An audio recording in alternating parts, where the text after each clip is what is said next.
fire that broke out after the missile strike by the Ukrainian army on the city of Rylsk in the Kursk region of Russia continued into the night. The images were distributed on local Telegram channels. Also, as a result of the missile attack, most of the city remained without electricity at night. It should be noted that the Ukrainian army launched 6 strikes on the city of Rylsk with ATACMS missiles on December 20th. As a result, the building where the military was located, as well as a large number of cars, burned down and were destroyed. It is said that there is debris in several parts of the city. There were casualties as a result of the incident.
Europe could deploy about 100,000 troops to Ukraine as peacekeepers. The so-called deterrent force could be formed by a coalition of 5 to 8 countries, a Ukrainian official told Reuters on condition of anonymity.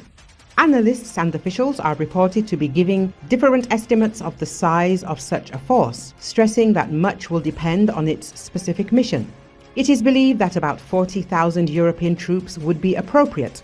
According to Austrian military expert Franz Stefan Gadi, now at the International Institute for Strategic Studies under a rotation scheme where units prepare for deployment and recover after deployment, a mission could involve about 100,000 troops. This will certainly stretch European ground forces considerably, he noted. In addition, he stressed that in such a case, European countries would have to reduce other missions, in particular, peacekeeping in the Balkans. Italian Defense Minister Guido Crosetto has said peacekeepers should operate under the auspices of the United Nations, but other officials say that would give Russia, a permanent member of the UN Security Council, too much influence. The media also says Europe will have to persuade the United States to participate, at least in intelligence and other operational support. Earlier, the former advisor to the US Secretary of State noted that every country that is a member of NATO can send peacekeepers to Ukraine without permission. Former US Secretary of State advisor Matthew Bryza said that each NATO country can send its peacekeeping troops to Ukraine without permission from the entire alliance. It is quite possible that any of these countries could offer their peacekeeping forces outside NATO. However, it is not entirely clear to me whether some kind of umbrella organization or special mandate is needed for this. NATO members can act independently, including deploying their peacekeeping forces, since they will definitely not be able to obtain a mandate from the UN Security Council without Russia's consent. And Russia will obviously never agree to NATO members sending their peacekeepers to Ukrainian territory. But this is not the problem, he said. According to the diplomat, only Ukraine should decide and give permission for the deployment of peacekeeping forces on its own territory. Also, each NATO country has the sovereign right to deploy its own peacekeepers without the approval of the UN and the alliance.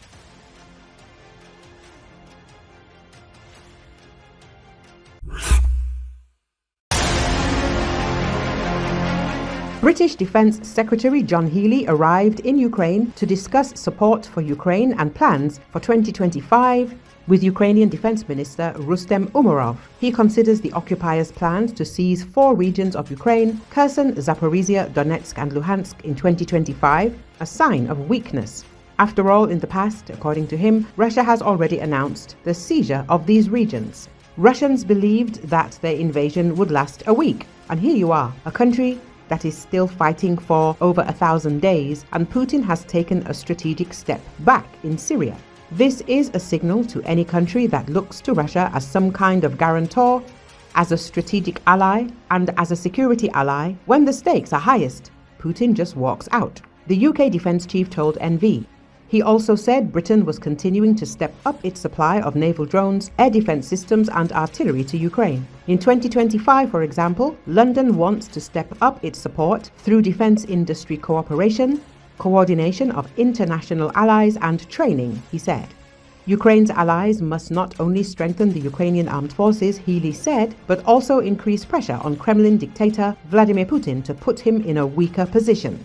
And it is up to Ukraine to decide when to stop fighting and negotiate with Russia, he said. And we are also prepared to step up the sanctions and the pressure that we are prepared to put on Putin and the people responsible for circumventing the sanctions, on the fleets of ships that help to avoid international condemnation, and the embargo on oil and gas, the British Defence Secretary stressed. British Defence Secretary has opened the door to sending British troops to Ukraine to help train Ukrainian soldiers. He noted that Britain needs to make education better suited to what Ukrainians need. We need to make it easier for Ukrainians to access and work with Ukrainians to help them motivate and mobilize more recruits. Asked if this meant the start of exercises involving British troops in Ukraine, he said, "We will look where we can to respond to what the Ukrainians want. They are fighting." Last year, Grant Shapps, the former Defence Secretary, voiced his support for such a move in an interview with the Sunday Telegraph. Healey is believed to be the first government official to put forward the same proposal. He made the comments as he announced a new £225 million aid package for Ukraine as the country comes under increasing pressure to enter peace talks with Russia. Healey said Kiev should enter the talks from a position of strength, not weakness. He added that Ukraine needs to continue to build its ability to fight and contain Putin. Announcing the support package, he said, nearly 3 years since Putin launched his illegal full-scale invasion. The depth of his miscalculation is clearer than ever as the brave people of Ukraine continue to defy all expectations with their indomitable spirit. But they cannot act alone, which is why the UK will step up our international leadership on Ukraine throughout 2025.